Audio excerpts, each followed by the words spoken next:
rest. Hear their voices together.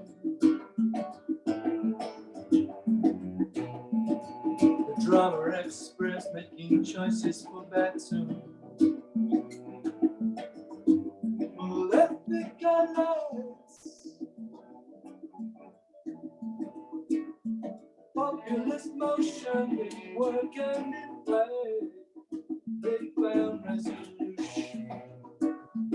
Oh, Bristol Borough, the actor with heart in hand. Bristol Borough, the leader for the working man. La, la, la, la, la, la.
Cooperative joke still needs intervention.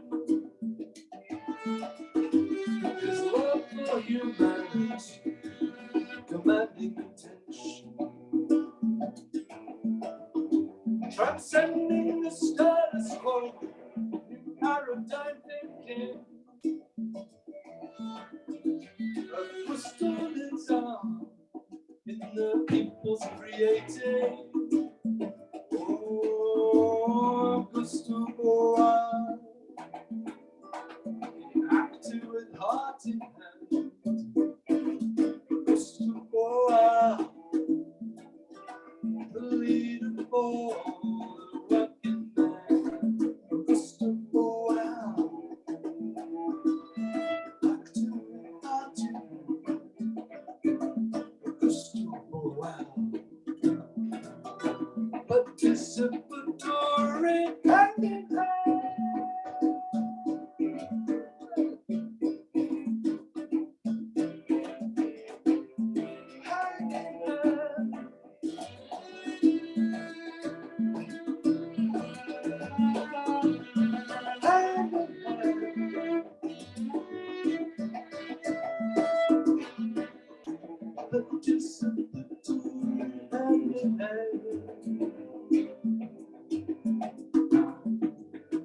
Participatory hand in hand.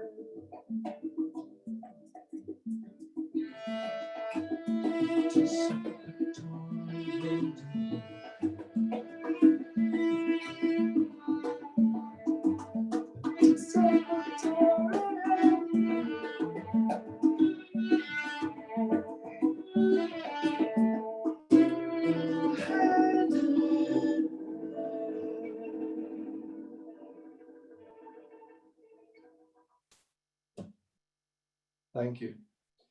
Welcome to the special event, critical event from Mumia Jamal, and everybody on this Zoom as a guest, as a speaker, as an artist. In solidarity, we call it out to set him free. And I'd just like to introduce our host for today. Is Tracy Gibbons Hunter, MC extraordinaire. Thank you, Tracy. Are you there? I'm here, Stephen. Can everyone hear me? Yes. So I want to thank everybody for coming tonight. Tonight is very important. We have some warriors from the social justice, and we all, by the end of this presentation to you will be demanding the release of Mumia Abu Jamal. These justice warriors are going to take us on a journey of history, not only from speakers, but singers and spoken word performances. Just a little bit about Mumia. He's a former Black Panther minister of information known as the voice for the voiceless. I remember years ago, he used to have a radio show on Sunday, and me and my husband would listen to it religiously. He has been incarcerated since 1982 for a murder he was unjustly convicted of. And so we know how that's been going, right?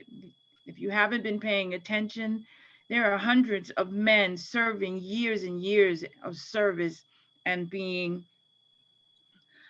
recently released. But he is a beloved international figure and a freedom fighter, always speaking the truth. I always remember him speaking the truth, even when he spoke about Obama. This elder is suffering from COVID 19 and heart failure. And justice demands we bring Mumia home to his family that love him and needs to be around him so that he can heal and get better and return to being that voice for the voiceless that we need so badly. So I'm going to ask all the speakers that we need you to just make sure that your video and your mic is off until you're introduced to speak. And so we are going to start with Pam Africa, Queen Warrior, who made Mumia one of the world's most famous political prisoners. Pam, can you take yourself off of mute and speak to our guest?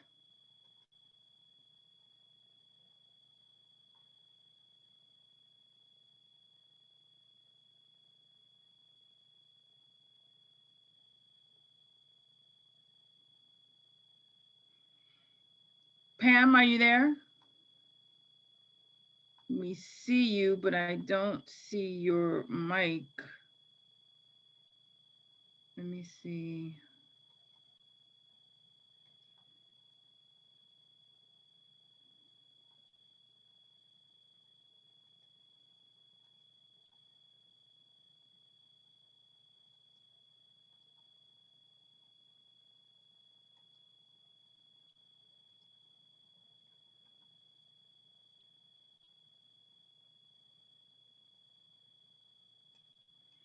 Give me 1 minute, guys. I'm going to send her a message and see if she responds.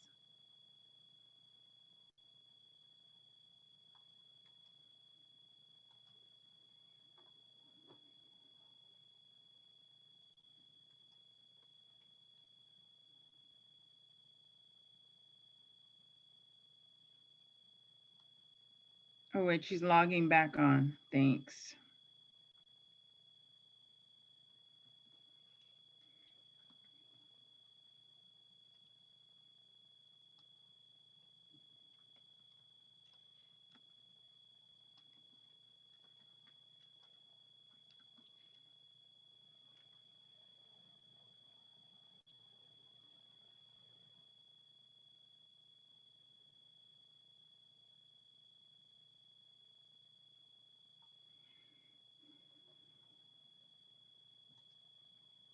So Pam, can you hear us?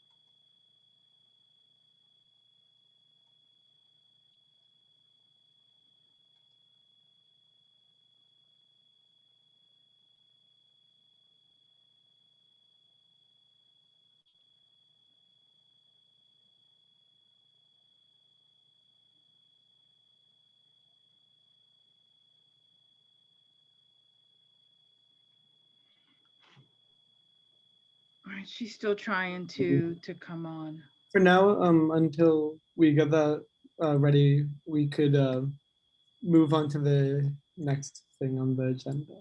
Sure. So that means you, Eli. I need you to tee up the recording from Tiana, who is a musician, singer, and songwriter, and an activist.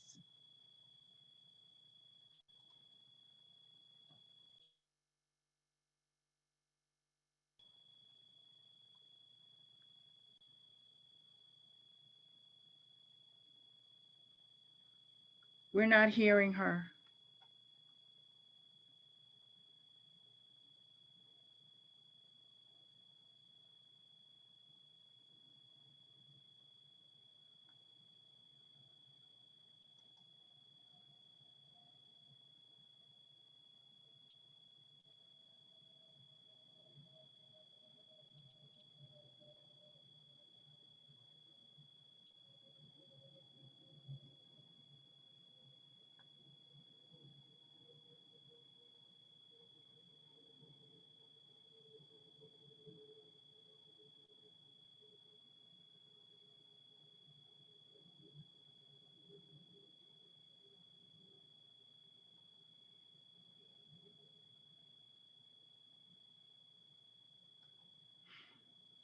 So we're still here, everybody. They're just trying to tee up a recording so that we can listen to the songwriter, musician, and activist Tiana.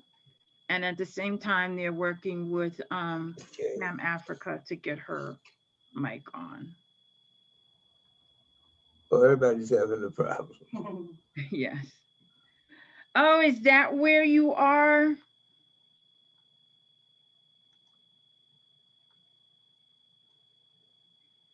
Joe?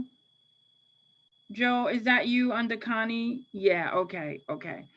All right, good. Yeah, we're having some problems getting everybody on today.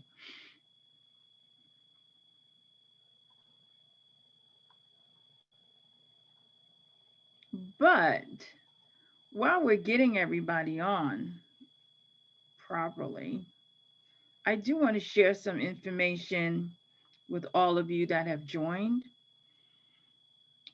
Later on, we're going to be asking you to take some actions to help support the release, the demand to immediate release Mumia. So just let me tell you, Mumia Jamal is a journalist, a political prisoner who, on top of hypertension, diabetes, and a congestive heart failure and other health problems, and now has COVID, needs to be released. What physician says freedom is the only treatment. We are asking for his release along with the release of all political prisoners. Where he is currently incarcerated in the Pennsylvania State Correctional Institution. And so we will be asking you, and we'll give you these websites. We will be asking you to make a donate to Pam Africa's organization. So where are you guys there? No, we will ask you to sign on to a petition. I hear somebody in the background. Somebody not have their self on mute or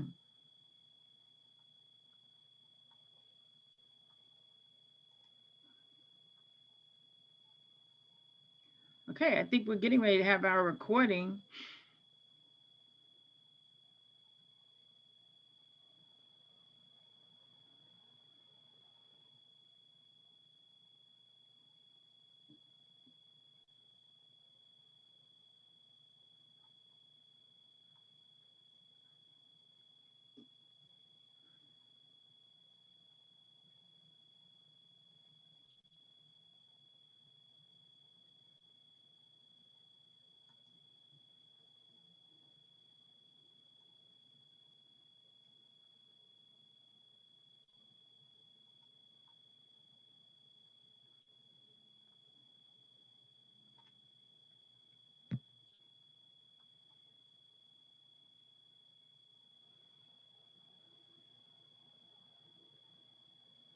Nope.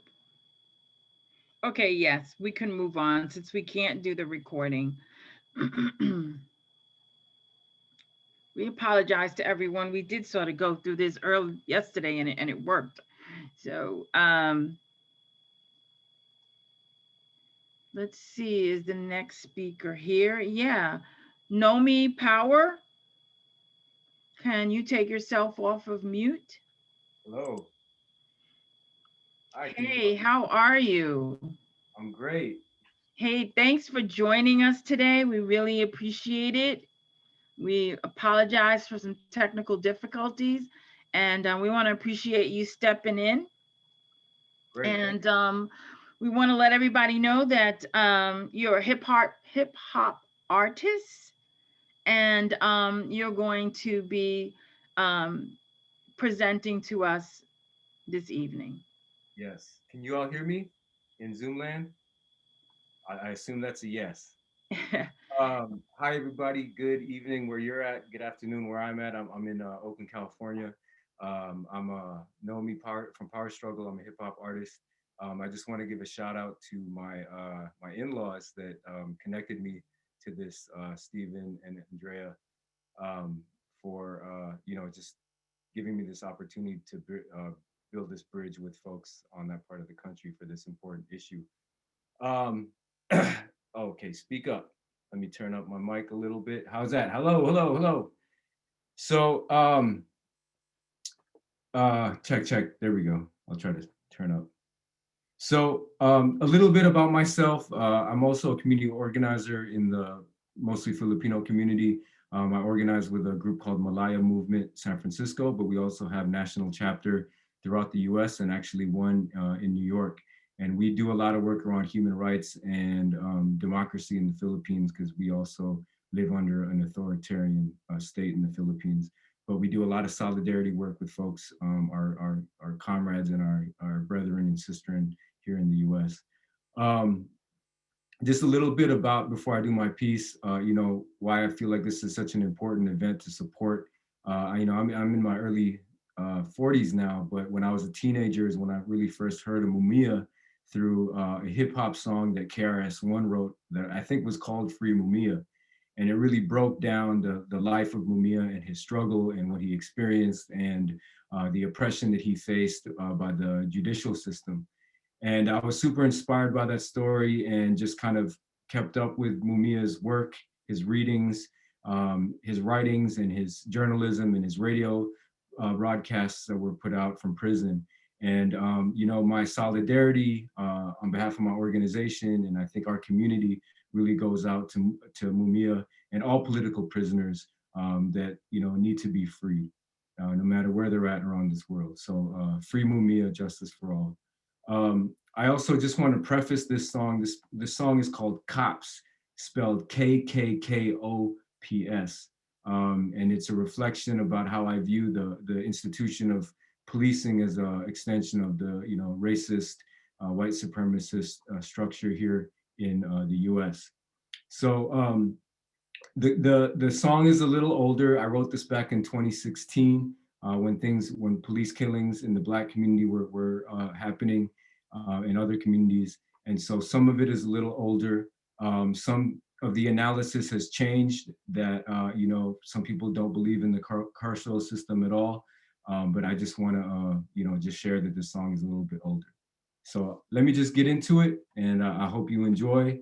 You can find my music on Spotify, on Apple Music. Just look up Power Struggle. Here we go.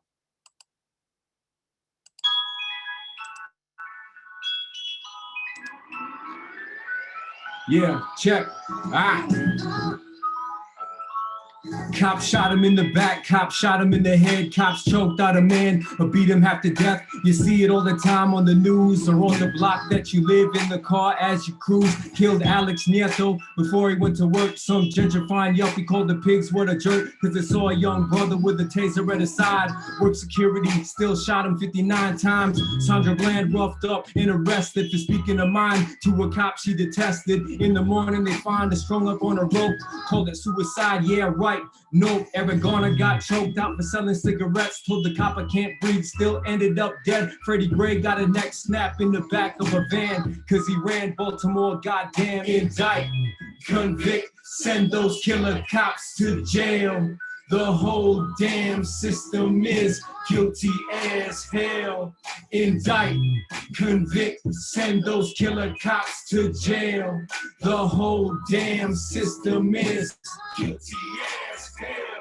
Fong Lee killed by Minneapolis PD. Met his mom and pops, cried with his family. Police claimed the kid had a gun. Video shows empty hands as he runs. Bay Area won't forget Oscar Grant. New Year's night, the whole train heard a bang. Shot him in the back, handcuffed face down. This is what happens when you're black in the town. Long list of lives that left this earth by the hands that swore to protect and serve. They got the nerve to take our tax if they shoot us down when we fight back. Protest in peace, they unleash the dogs, try to use the courts when they break the laws. No faith in the system that protects the rich, condemns the poor, and takes they shit. Indict, convict, send those killer cops to jail.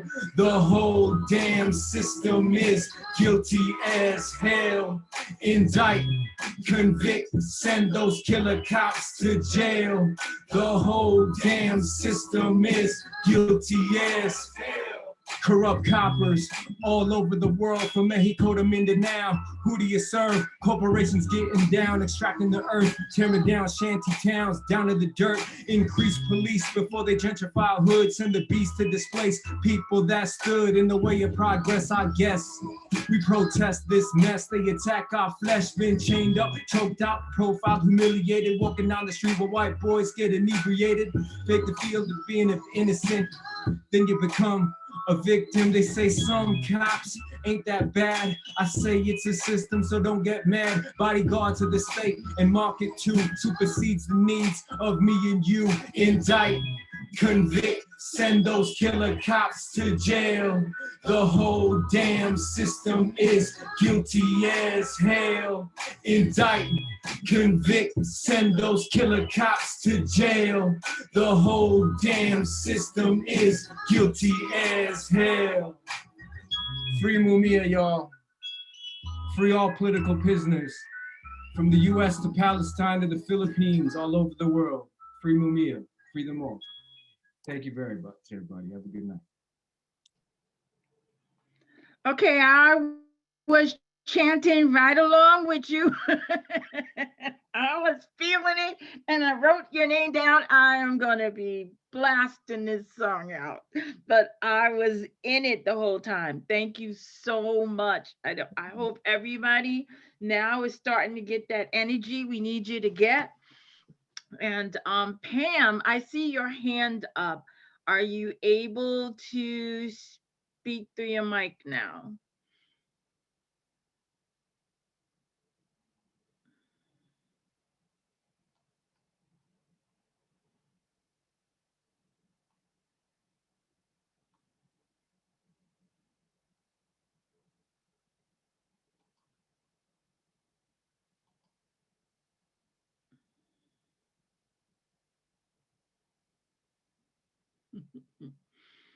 Okay, she's still not able to speak. Pam, maybe try dropping off and coming back in. I hope everybody enjoyed what you heard just now. It definitely got me feeling good and ready to move on. So what we're going to do now is we are going to have Mel Greenwich. So Mel is a singer, a celloist, and he's going to be singing a song from Billie Holiday, like Billie Holiday, and then he does a little piece of it, a duet with her. I think you guys are gonna love it. Mel, are you ready to go? You will need to come off of mute. Almost ready, thank you. Okay. Where should I stand? Just go over here, sweetie. Like, well, hold it like you did before with the hand in there.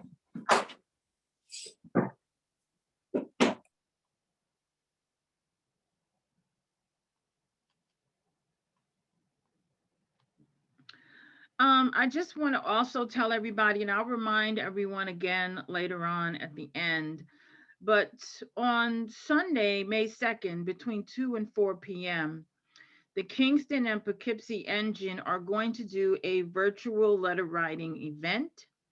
So we're going to put that Zoom connection in there for you. Hopefully you'll be able to join us and you can write a letter. We'll tell you who we're going to be writing it to. You can send emails. We'll give you the emails also and the phone numbers. So we need to reach out to the governor of Tom Wolf. We're going to have to reach out to the Pennsylvania DA. We're going to have to reach out to the prison. We're going to have to reach out to the Department of Corrections in Pennsylvania. And we're going to ask everyone to be a part of that with us tomorrow when we do the letter writing. We'll give you call scripts. We will tell you where you can go in and tweet at the governor or the DA. And if we're all on it together and we're each participating, we can really have some fun with that.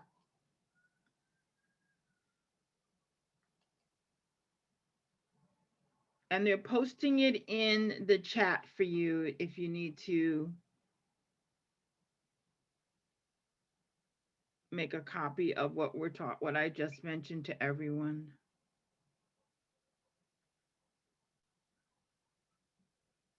Yes, please make sure you share it with as many people as possible. As we all know, the more people that get involved with the movement, that's when our elected officials start to pay attention. And so the more people that are involved and that are participating, the better our chances of bringing him home. There's nothing better for a person when they're trying to heal than to be home. Okay, introducing Mr. Mel Greenwich, Tracy. Okay, you guys got the mic. Here it comes.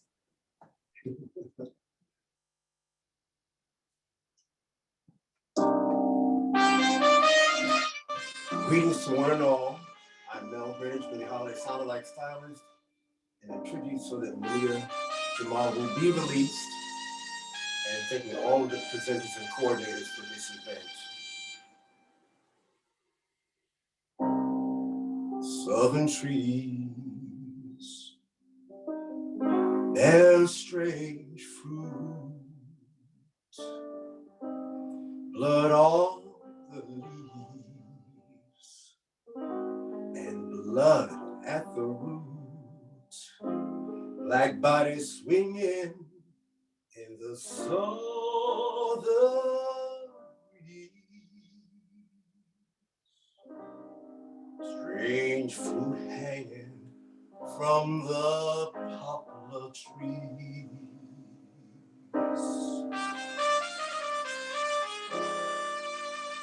Ooh.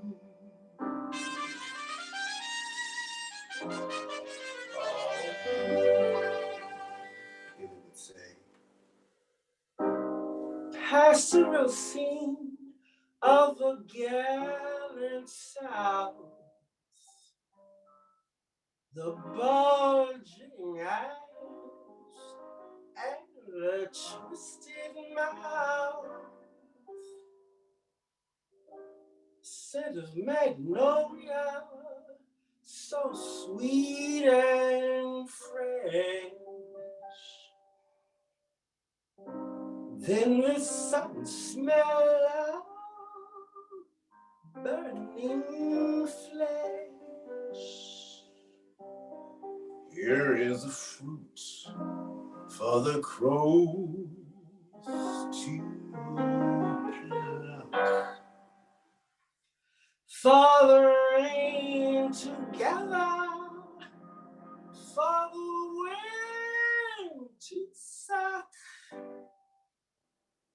for the sun to rise, for the trees to drown.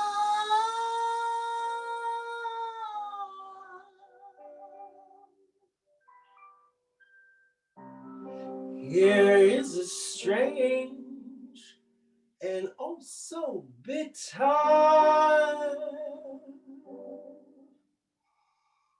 cry.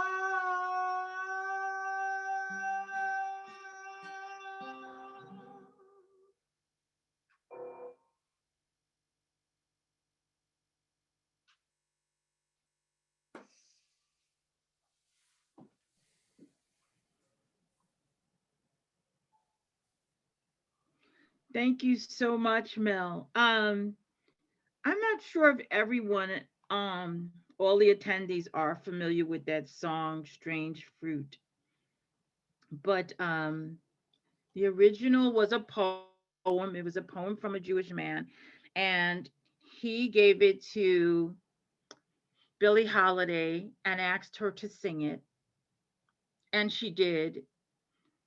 And the government of the United States was highly upset that she was singing this song because of the message in the song. The message in the song was about Black men and women being hung from trees. I think back in the 40s, 30s, and 40s, there was like hundreds of people being hanged on a regular basis. So I'm really glad that he sang that song because we are experiencing that now of people being hung.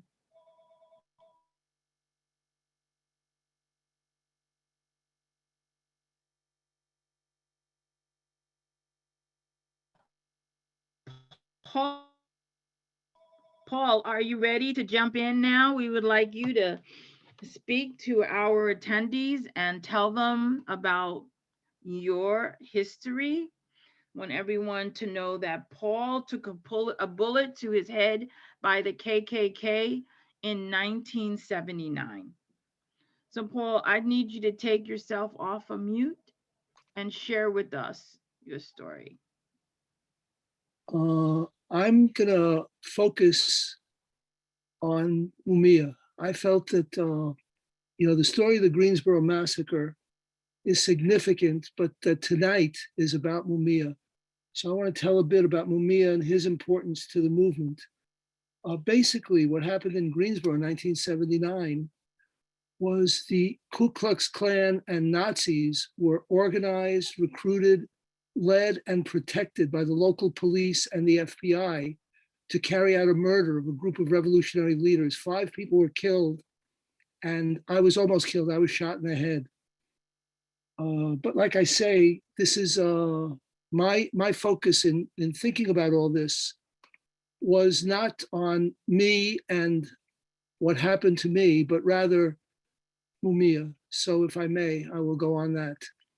I'm really honored and humbled to be here in the presence of extraordinary revolutionaries. Mumia is one of our greatest revolutionaries. He's endured 40 years of the worst this system can throw at a person. The courts and prisons have continuously tried to silence or kill him, but he's kept his revolutionary flame alive, even as they've broken his body. Despite the torture, he has managed to rain strong blows onto the system that keeps us all down. His life's work demonstrates that the truth is revolutionary. His story is the story of our movement. Mumia's first political activity was to protest the George Wallace rally in Philadelphia. He and a few friends went downtown to Wallace's campaign event. The bully segregationist had a good turnout of fellow racists. Mumia and his pals were the only Black faces there. They were kids. All they knew to express their outrage was to chant Ungawa, Black Power. They were beaten by the so-called patriots. Mumia took his first stand. George Wallace went on to lose the election, but his cause won. Nixon adopted Wallace's racist program. Nixon embraced the Southern strategy and started the phony drug war to massively incarcerate poor people and people of color, especially Black folks, to suppress ghetto rebellion. About a year after his first stand, the Black Panther Party was formed in Philadelphia. Mumia at 15 was already a respected writer, so he became lieutenant of information. Mumia became a revolutionary journalist. He found his life's work. Mumia continued on this path even after the police and FBI killed off the Panthers' leaders and destroyed the party. On the fateful night of December 9th, 1981, Mumia was driving a cab, working as a journalist, writing articles, pamphlets, and flyers, and doing radio shows. He needed an income to survive. A practitioner of revolutionary truth, he became known as the voice of the voiceless. But even though he had lots of respect and many gigs, he had little income. So he took up driving a cab. He was in his cab near the corner of Locust and 13th Street, in an area where sex and drugs were openly sold, an area with heavy mob influence and lots of corrupt police, a very dangerous part of town. Mumia carried a gun because he'd been robbed at gunpoint in the past while driving his cab. Police were arresting someone that night, so he got out of his cab to see if he could prevent some police violence. Police violence generally accompanies arrests, particularly in the Black community. And this night they were brutalizing Mumia's younger brother, Billy Cook. I want to linger on this point for a moment. Mumia got out of his cab to be, literally as it turned out, his brother's keeper. This captures Mumia's morality and that of our movement. This is our most basic morality. We all need to be our brother's keeper, need to build a society in which people look after one another. This is the opposite of the morality of the capitalist system we oppose. The capitalists tell us we shouldn't worry about anyone else. We should mind our own business.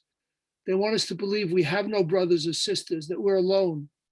We want solidarity, to build a society based on equality and respect, a beloved community. They promote isolation. They want to preserve their hierarchies of wealth and power and keep us divided. They stand for racial capitalism. These two kinds of morality, ours and theirs, are opposed to one another, and both are on full display. They are so blinded by self-interest that they can't even see our morality. They worship only the dollar. So Mumia ran over to where the police were arresting and beating his brother Billy. Police officer Daniel Faulkner hit Billy in the head 3 times with his heavy flashlight to remind Billy who's in charge. A few people had gathered around and others were watching from down the block. Nevertheless, we'll never know exactly what happened in the next few minutes. All we know with certainty is this: as Mumia approached, shots were fired. When the smoke cleared, Mumia was on the ground with a bullet wound to the chest. Daniel Faulkner, 25 years old, but already a 5-year police veteran, married 1 year, was dead from a bullet in the head. We'll never know exactly what happened because the police immediately tampered with witnesses and evidence to make sure Mumia would be blamed for the officer's death. They ignored the fact that the bullets in Mumia's gun did not match the bullet that killed Faulkner. At the trial, the prosecutor, judge, and cops worked together to keep evidence of Mumia's innocence out of the courtroom. The Honorable Judge Alfred F. Sabo, the presiding judge, was overheard saying, "I'm going to help them fry that N-word." Sabo was later put in charge of evaluating the trial where he presided. Arnold Beverly confessed to Faulkner's murder. Beverly said the mob hired him to kill Faulkner, but the confession couldn't even get into the courtroom. You can see it for yourself on YouTube. Just search Arnold Beverly confession. The courtroom was more corrupt and dangerous than the mean streets. There are people who want to believe the US justice system is fair, and they also believe in the tooth fairy. And such people can't believe this all happened in a US court. Those who've been through the system themselves know this is how it works in racist America. This is the great power of Mumia's case, why it's an example to so many people.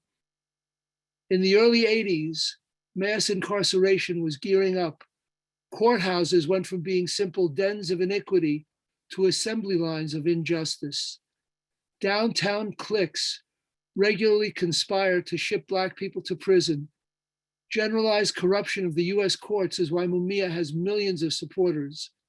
The movement today opposes this judicial rot, so it calls to defund and abolish the police.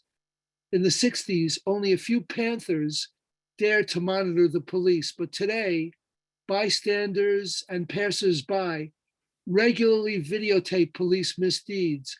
Whether it's Eric Garner or George Floyd or so many others, the police are increasingly exposed as domestic terrorists, repressing Black people. Mumia has played a big role in the growth of this revolutionary movement. In prison for 40 years on trumped-up charges, Mumia has used his time well.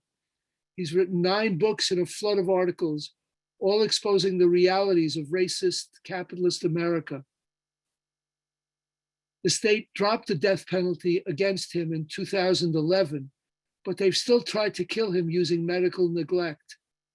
Bad food, lack of exercise, isolation, and age have all eroded his health. He's had severe skin rashes, hepatitis C scarred his liver and gave him cirrhosis. High blood pressure caused heart failure, and COVID-19. All these illnesses have threatened his life. In every case of illness, his supporters had to mount campaigns calling on the prison to treat him. His jailers have tried to use his illnesses as a way to kill him by withholding treatment. This is the strategy of the torturer, death by 1,000 cuts. Despite the torture, Mumia has continued his quest for justice by speaking the truth about the entire US system. He has not only looked out for himself, Mumia has always worked to be his brother's keeper. So much of his work consists of exposing how the US government has tortured and destroyed people here and in other lands. Mumia, of course, hasn't done all this alone. He's been surrounded by the love of millions of supporters all over the world. This movement has been led by a remarkable group of revolutionaries who've protected and fought for him for decades, like Pam Africa, whose talk I still hope we hear today because her presence honors us all. These leaders, many or most of whom are women, have devoted much of their lives to freeing Mumia. So when I talk about Mumia's accomplishment, much of the credit belongs also to this extraordinary collective gathered around him. Mumia's revolutionary work from prison has highlighted how hollow America's pretend greatness is. His own tortured life, what the system has done to him, is exhibit A, but he's never left it at that. Mumia has continually gone after all the ways the empire lies about itself. This is a dangerous occupation on the outside. Inside prison, it's even more hazardous. But Mumia has persevered in this despite constant threats, intimidation, and deadly assaults. He knows the truth is revolutionary, and the system knows it too. That's why they want him dead and why we need to keep him alive and get him out. So I urge people to become active in the movement to free Mumia and free Mumia now. And thank you very much for allowing me to talk to you today. Thank you so much, Paul. Thank you so much for giving us the history of what happened to him and how it relates to what we're doing now. I think all of that was very important for people to hear and to know. So I want to thank you so much for doing that. That was great. Okay, I think we might have Pam Africa. Let's see if one of the, hold on a minute, if I can unmute her.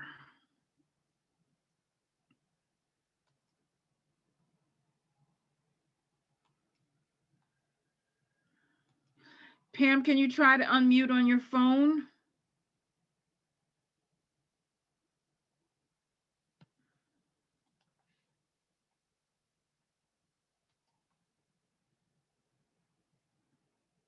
All right, Eli, you're gonna have to try to reach her and see if you can get her phone unmuted so that, there, I see it. Hey, So Pam, is that on the you? move. All On the move. right, all right, right. we stuck There's no with it. power like the power Stuck of the with it. people. When the power of the people don't stop. Now, on the move. On the move. Okay, Paul, I just Yeah. want you to shut off your video And Pam, are you ready to speak to the attendees? We need to hear your voice in this. Oh, yes, I've been enjoying the program, and ever since I've been on, I've been trying to get on. Technology, you just can't trust it. Sometimes it works and sometimes it don't. But I just want to thank everybody for the time and the effort of everything that you put going into here. And I was saying earlier to Andrea, I really, my heart goes out to the brothers, the people behind the scenes that is doing the work to bring our voices up and bring our videos up to make this happen, the unseen heroes. So I salute you, and I salute everybody that's a part of this. Strange Fruit, and that's a favorite of mine, one of our sisters. I think I saw Taina, on here earlier. She sung that for us at, one of the events, and y'all tore that up. And the rapper, oh my God. So look, I want to bring you up to date to where we're at right now. Everybody know and I've been a part of this community for 30 years, 30 years of coming up, to Woodstock. And I want to throw out, I have to do all these things before I get into it, so I don't forget. Oh, dang, I got that CRS. Can't remember some things. Odell. My heart goes out to him and his family, and for what he's going through at this particular time. I just want to know all our love and everything. And if anything you need, we're there for you. But we're Mumia, and thank you for all that background, on Mumia. Mumia, right now, life is not in the hands of this government. It's in our hands and what it is that we intend to do. Like with Malcolm, Martin, Mega, those people is like thieves in the night, that came and took, we knew that eventually these people would try to take our brothers out. We didn't know when or where or how, and they did it. But the difference with Mumia, we know who, we know where, we know why, and Mumia is alive today because of the work that the people has done. When John Africa gave me this activity of raising the necessary funds and getting people aware of the real facts in this case, because one thing John Africa teach us, the power of truth is final. And the Faulkners and, the FOP, they are baffled because they don't understand how, and, we into the 39th year of Mumia, and the breath of this movement, they saw it on April 24th. Over 1,000 people in the streets of Philadelphia for Mumia, all around in Mexico, in California, in Canada, in Germany, in France, in front of the U.S. embassies.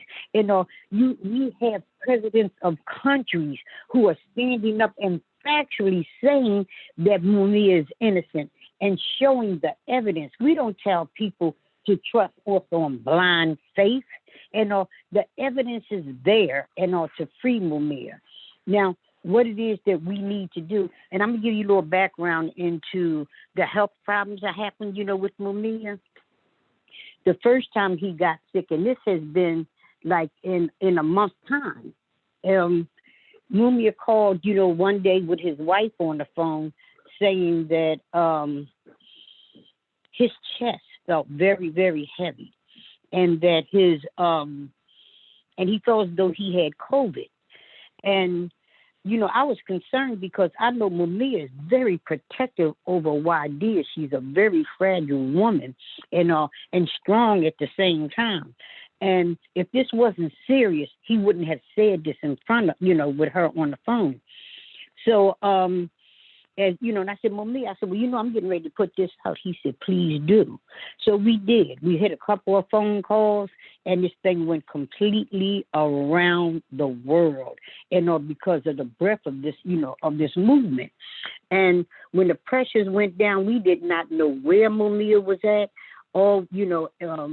because what had happened. And I want to tell you how inmates help inmates. And, this is why we got to help everybody, the elderly.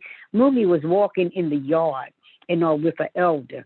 And he said he was walking with him because the elder walks, slow. And he said he's walking and he looked elder way up in front of him. And he said, yo, man, he said, what are you on a sprint? He said, no, brother. He said, it's you not moving.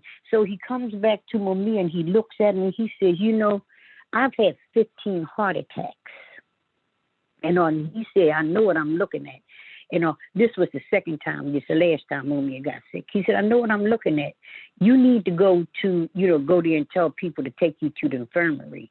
And he, Mumia said he was arrogant, he should have listened straight to him, but he went back to his cell, laid down, and he said it felt like his chest was going to explode. And through, so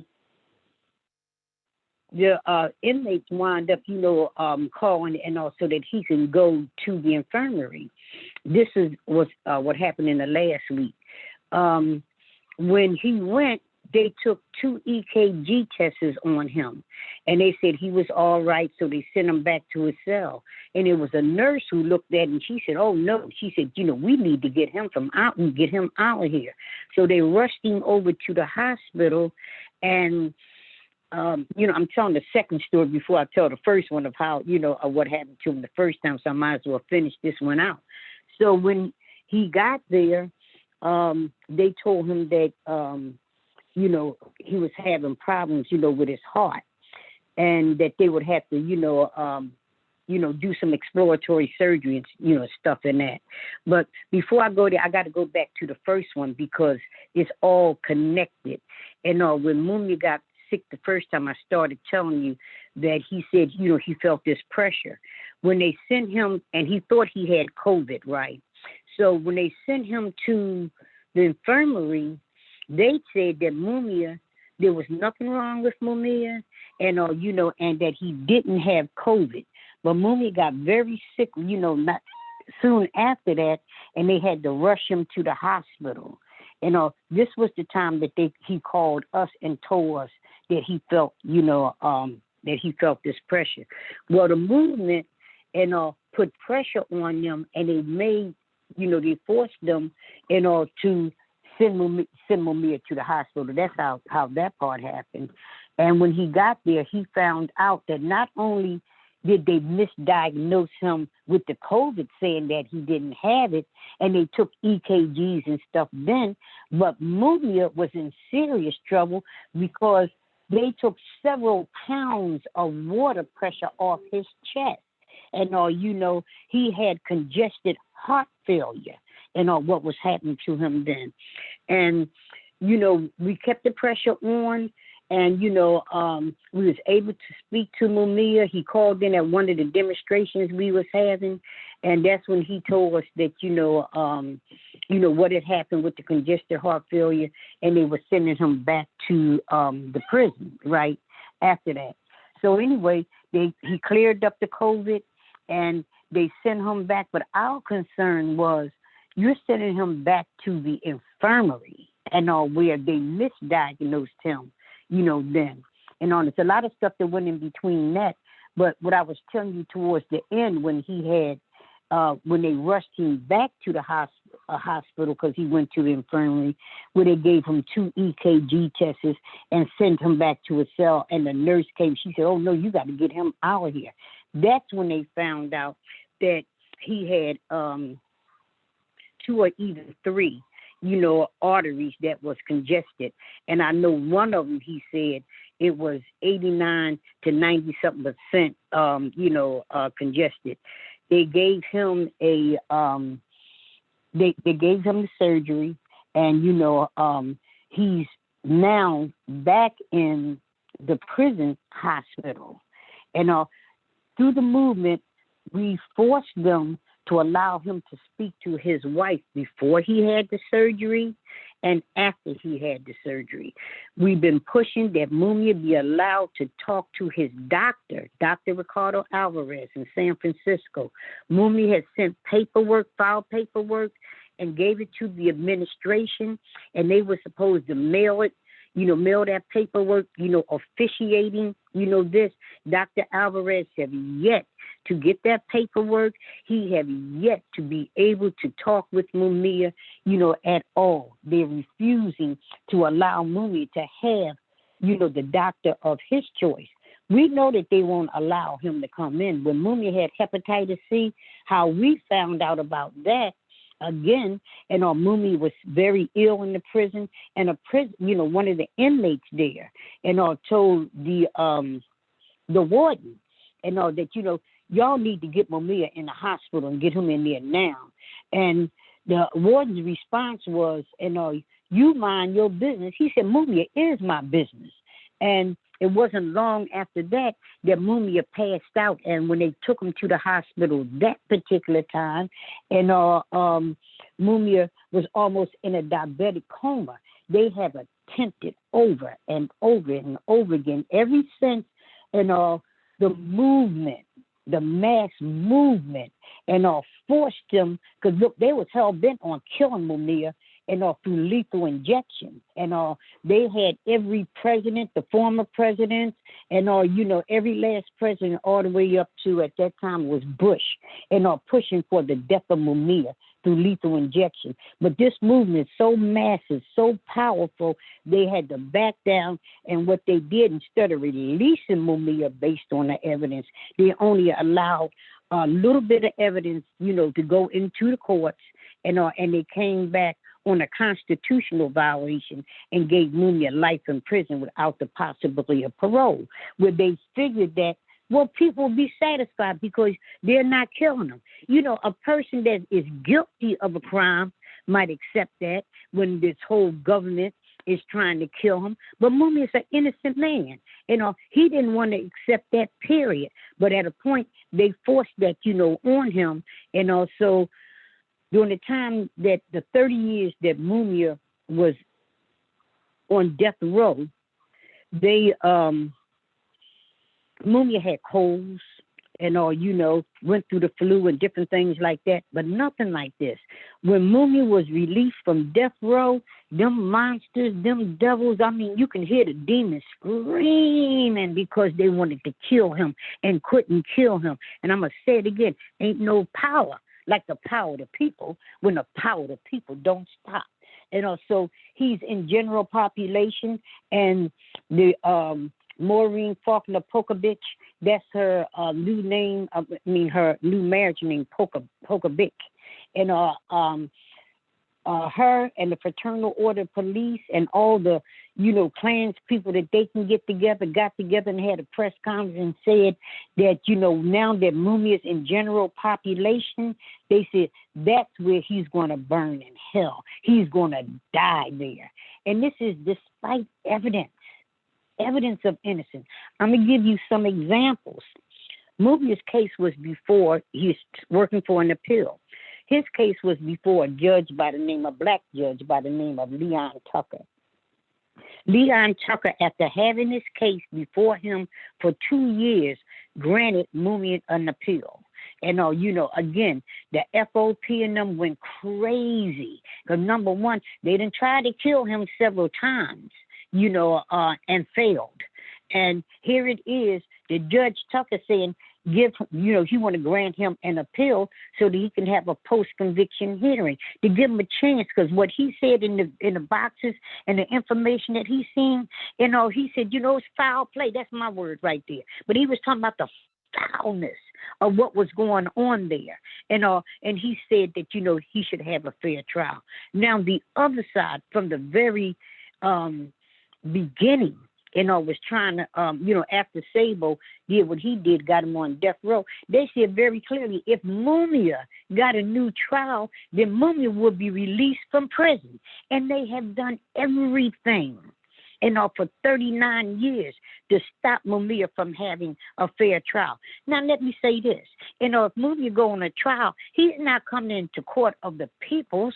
He's still going into the court of the people who are trying to kill him, but they still have that fear. They have that fear because up out of all these years rose a black judge by the name of Leon Tucker, who took on the FOP, the Supreme Court, the Superior Court, the Common Pleas Court, the State Court, every last one of us, saying this man did not have a fair trial, showing that everything they did was wrong.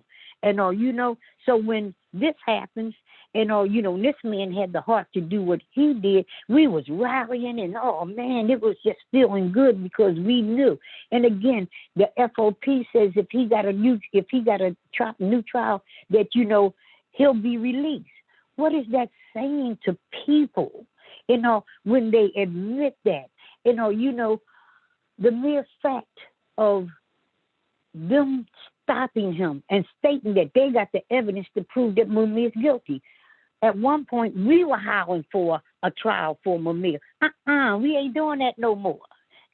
Because it's been proven that there is no way, even with Judge Tucker, saying that Mumia should have an appeal based on what he's seen for 2 years, the FOP found, a way of coming in, and it was an illegal way. They're buying for time. They hoping Mumia die within this time limit.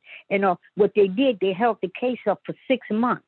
Mumia's lawyers was not allowed to participate. The people was not allowed to participate in what was going on behind closed doors in this King's Bench hearing, because they were getting after the DA, because they said he wasn't strong enough, in the case, of getting Mumia convicted or stopping him from getting the appeal. They wanted him off the case. It was illegal what they were doing, the first judge they went before with that, they told him, he said, this is frivolous. This is nonsense. This King's Bench and what you're asking for. So they went and shopped until they found some judges that were taken on, a 3-panel judge and all Supreme Court justices. And it took them 6 months to come up with a decision saying that, again, this was frivolous. But they also was telling them that, 3 ways that they can get past this. But they can't get past us, and to keep Mumia in jail. So here we at now. He's out. He's in the infirmary, and in the prison, and we're really upset about that because twice, and near death, Mumia was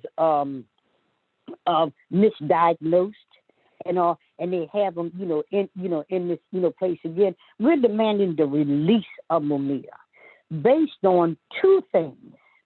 One, that when Judge Tucker granted Mumia an appeal, his attorney should have immediately filed for an appeal bail hearing for Mumia.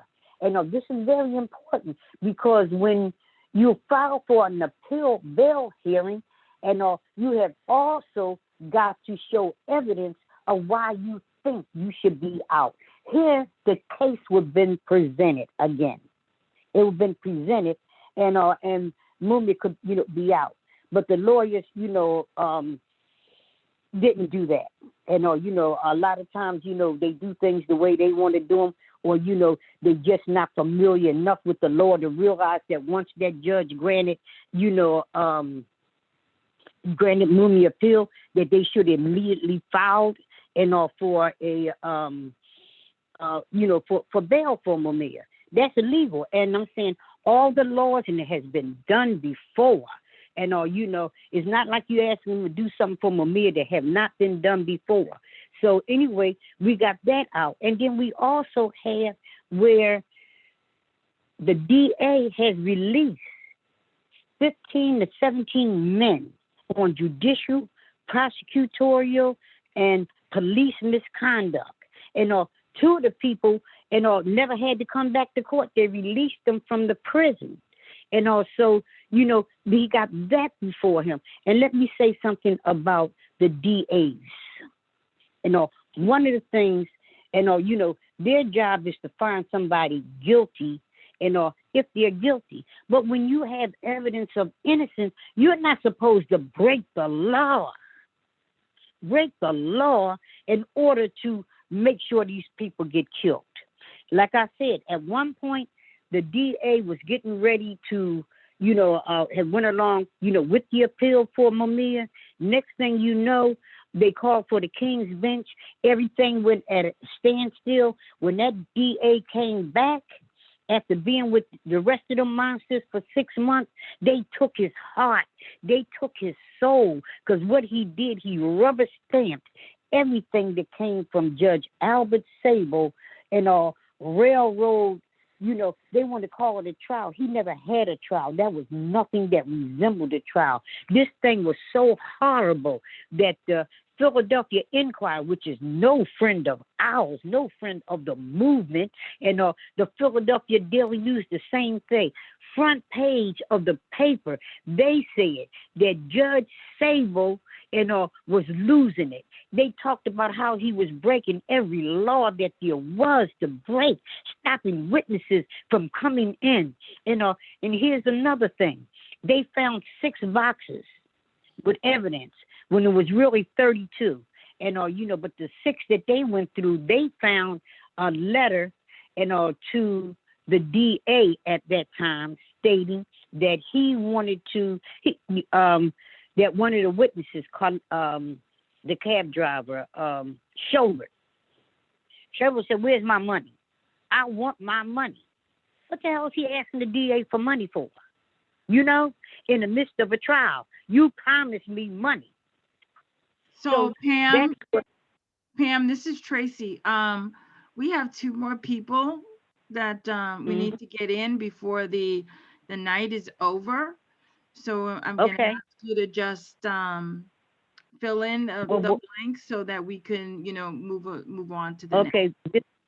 Thank you. What I'm going to say to people, and I'll go to jamaljournal.com, all the information there, all the information for all the other groups and organizations that work with us. And I will take this time and say thank you, because you tried very hard and got me on, and I know how time is running.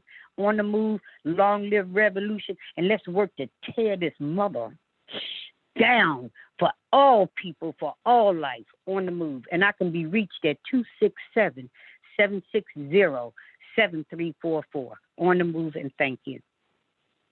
Thank you so much, Pam. I'm really glad that we were able to work with you because we needed to hear your voice. I needed the attendees to hear your voice. And so I'm glad we were able to make that happen. And so thank you. The next person that we have up is Joseph Johnson. Joseph is a former member of the Black Panthers Party in California. So Joseph, can you come off of mute? Did I do it? Yes, you did. Okay. All right. Yeah, this internet stuff is really difficult for me in my generation. Kind of like Whip Van Winkle, you know what I mean? The kids got it together with the old folks, we're just we're almost like Luddites, so to speak. Hey, Joe, Yeah, just really quickly, is there any way you could show your screen as well? If not, that's fine as well. Oh, I'm trying. Hold on. Awesome. You got me? Mhm. Okay, I have to sit back so you can see me. They told me yesterday you couldn't see me. Okay, so I had participated in yesterday's discussion, and excuse me. Then we talked about Billie Holiday and the fellow that wrote the poem, "Strange Fruit." Being a Jew in that period, people have illusions about what it means to be Jewish. They think that all Jews are bankers. You understand what I'm saying? The fascists, the Nazis, all Jews say all Jews are bankers, all Jews run Hollywood and this kind of thing.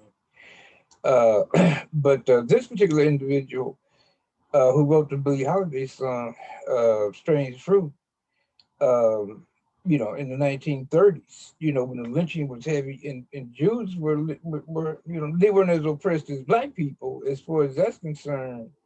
But it was a Holocaust going on globally, as far as the Jews are concerned, you know what I mean, as far as humanity is concerned. So I'm really glad that you know, that the brother sang the song, Stephen, and and Paul, I guess, sang this song to make a connection between the various generations, of Black people engaging in struggle.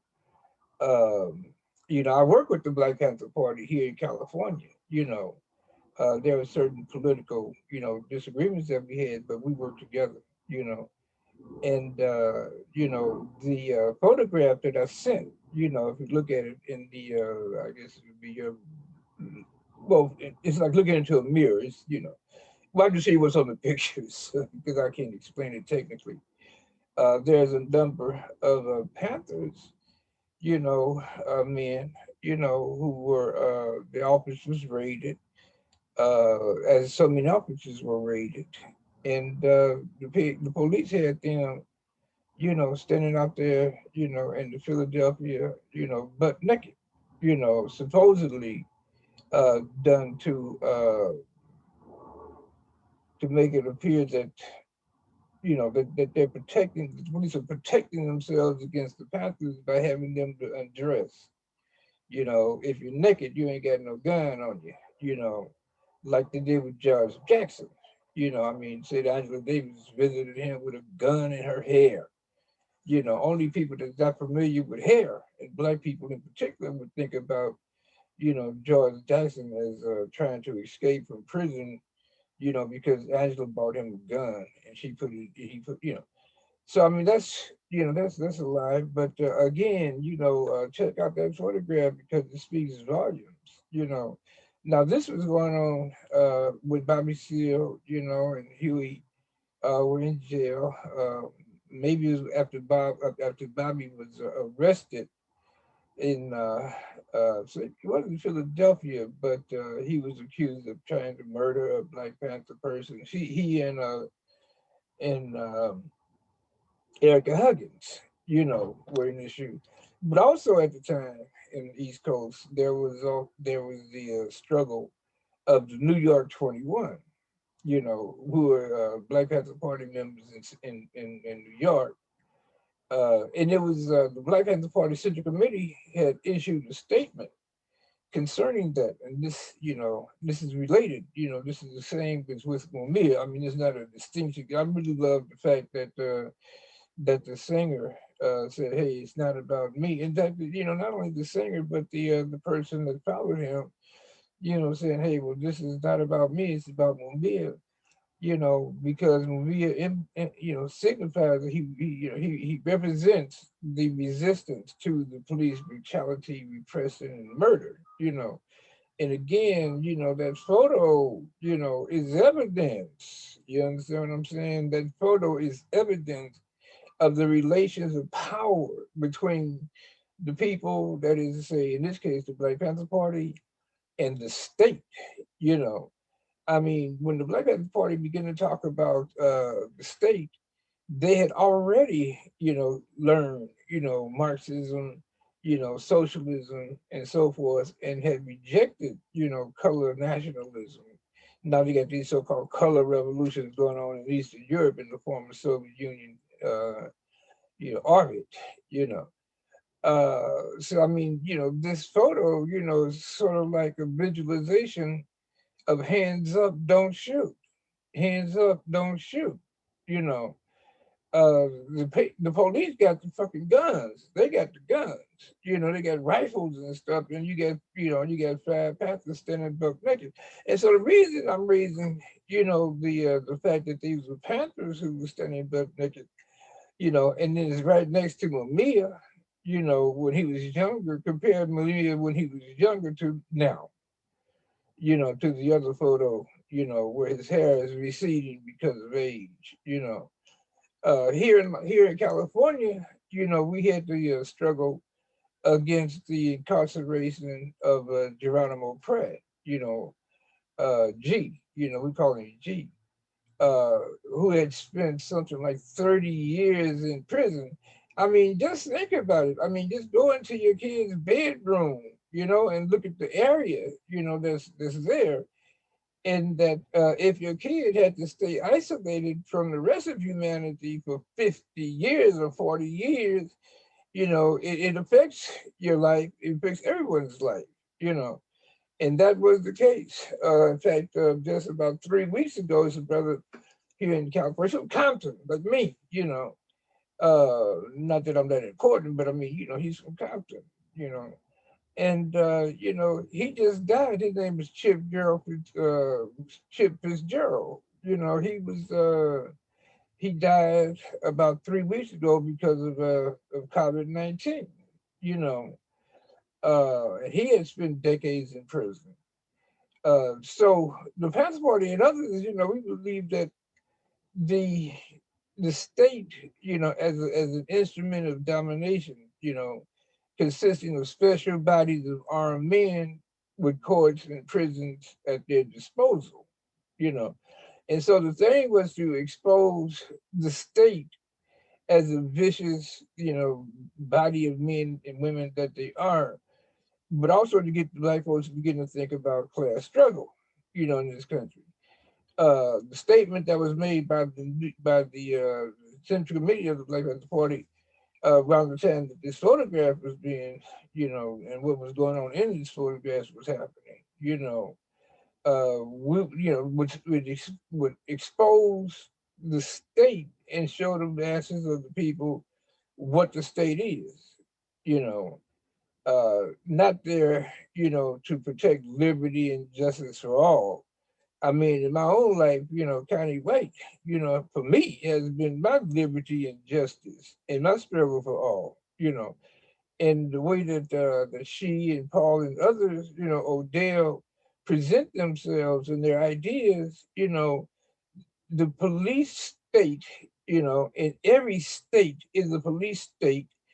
And beginning back in the 19, we've been about, 100 or 200 years, 1,000 years ago, they protect private property, And so it's sort of like, as Mark said, that,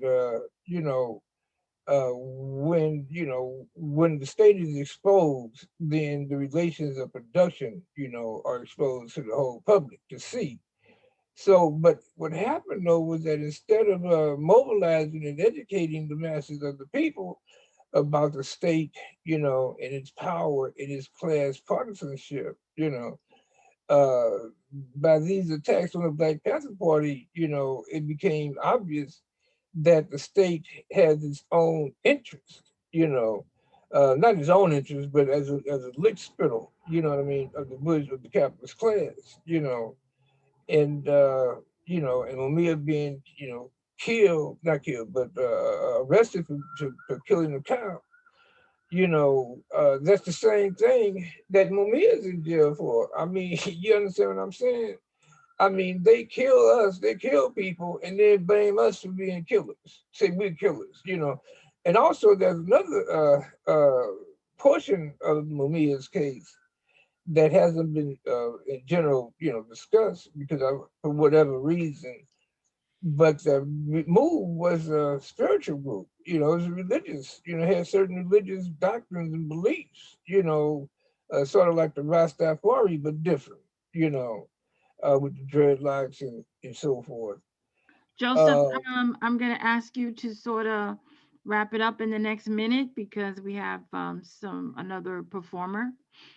Thank okay, you. yeah, I will do that. I'm sorry for taking so long given the No, background. no, what you were saying was very, very important. And I know everyone could continue listening to you. It's just that the performer is waiting and I want to make sure that they have an opportunity. Yeah, I understand. Like the brother on bass on cello said, it ain't about me. It's about Mumia. It's about the repression and the oppression of Black people. It's about the exploitation of workers all over the world. And that's where I was going with it. But it's a long history, so apologies, for the time. But I hope that the time was worth it. I hope that the time was worth it. And also, I wanted to say quick is that the internationalist group is a group of Trotskyists. I want to thank them for providing me with the information about Mumia because they were dealing with the arrest and the prosecution and stuff of Mumia, and also Geronimo Pat, and the state's been around killing people, for the last, 5 thousands of years. Thousands of years they've been killing people. It's not a new thing. Thank you. I'm done. Thank you for that history and that background, and that was important. I hope everyone is paying close attention to the speakers and the songs that you're hearing, so that'll help you when you're doing your letter writing tomorrow. So now I would like to have Nomi Power Struggle do a performance. Can you come off a mic, Nomi?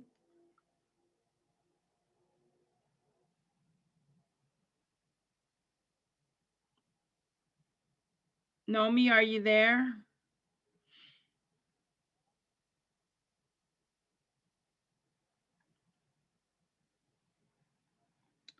Okay, so guys, we're almost at the end, and we do have, I just want to find it.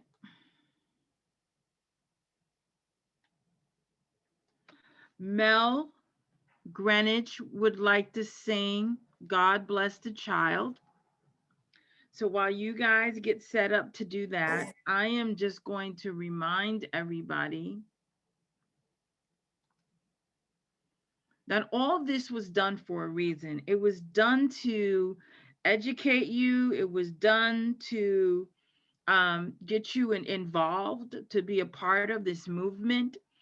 If you were invited by Engine, who was hosting this, you know that Engine is about ending mass incarceration by any means necessary. And it also means bringing those that we love and that deserve to be home with their families and to deserve to start a new life. We are asking you to play a role in some of the things that they've put in the chat already, but I will go over it again.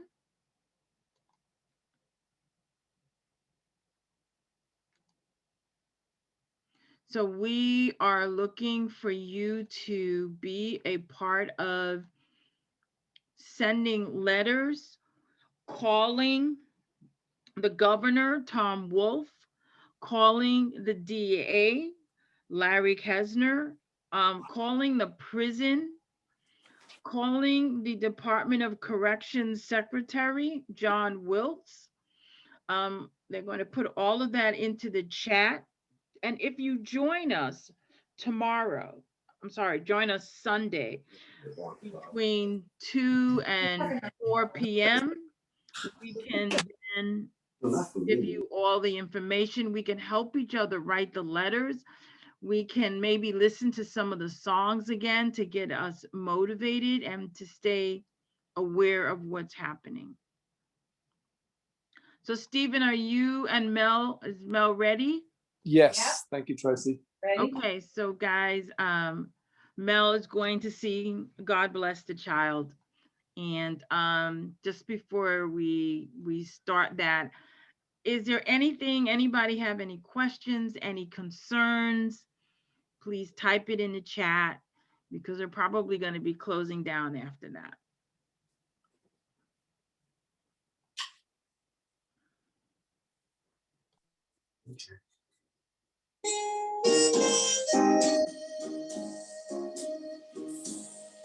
I think it's a very fitting song, written and recorded by Billie Holiday first, a real lady jazz pioneer. My voice and Billie's voice. Them this God shall have, them this lot shall lose. So the Bible says, and it still is news. Your mama may have, your papa may have, but God bless the child. It's God's own. It's God his own. Really nice. Yes, the strong get some more, while the weak ones faint. Empty pockets don't ever make the grade. Your mama may have, your papa may have, but God bless the child that's got his own. That's got his own.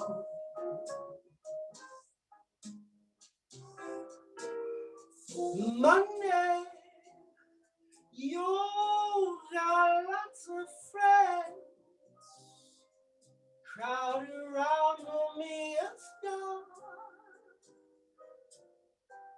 But when you're gone and the spending ends, they don't come round no more. Rich relations give just a crust of bread and such. Now you can help yourself, but baby, don't you take too much. Your mama may have, your papa may have, but God bless the child that's got his own, that's got her own.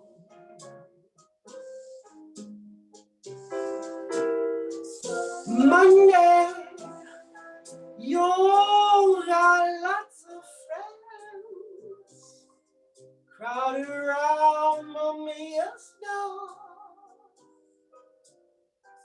But when you're gone and the spending ends, they don't come round no more. Rich relations leave just a crust of bread and such. Now you can help yourself, but baby, don't you take too much. Your mama may have, your papa may have, but God bless the child that's got his own, that's got her own. He just don't worry about nothing. Mumia's got his own. Yes, he's got his own.